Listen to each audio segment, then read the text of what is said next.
Welcome everyone to this week's The Change Collective. So you've got Frischka and myself, and this week we want to talk about cultural change. A lot of people just think, hey, look, we just send out some surveys, how people feel, then we'll put out a bit of a bulletin and we'll say, this is how we're going to change, and this is going to be our culture going forward. Don't think it quite works that way, but hey, let's dive a little deeper into this and welcome our friend Frischka and talk us through what your view is of what a cultural change looks like. Often, like, culture change is so naff. I think it's so overused, and a lot of the time they're just fancy words on a wall. And everybody's quite familiar with the iceberg analogy, yeah? I hate that because it's bloody cold and it's got nothing to do with culture. And I wanted to share a metaphor, and that's to regard your culture as a garden. And why do I say it's a garden?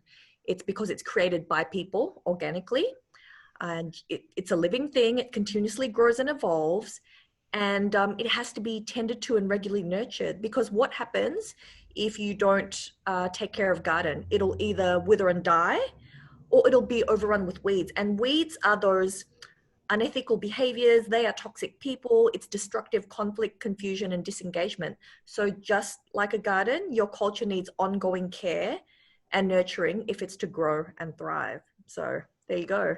That's a perfect analogy. Something that's living and breathing. That's what we all have to look at and accept and acknowledge, that Yeah. culture is living and breathing. It's not just a set of circumstances that you can just move blocks around and go, ta-da, everything's been done. So have you seen a good cultural change program that's worked well, or have you seen a one that hasn't worked so well that you could give us a quick debrief on?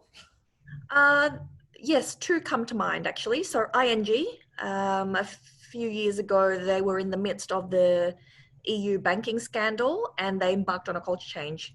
And to this date, it's one of the most successful, and it's been cited in quite a few research papers. And it's because they were very clear on what they were moving away from. They didn't let brilliant jerks stay in the business. So no matter how awesome that person was technically, if they weren't a fit, they were managed out of the business. It was something that they co-created with their people.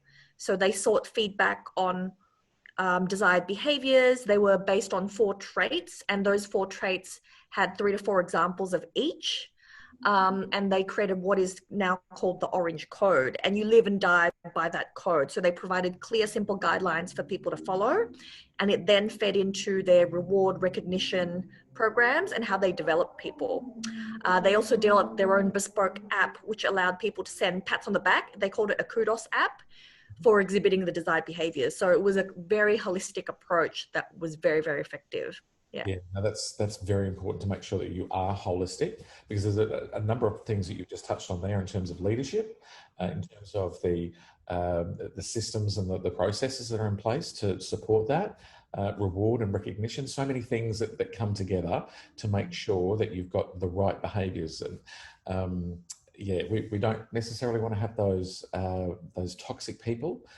Even though they're brilliant, you don't necessarily want to have them around if they're not going to be as a part of the DNA Yeah, that'll that's be right. going forward. So yeah, no, well called out. Thank you very much. It's great to catch up with you today.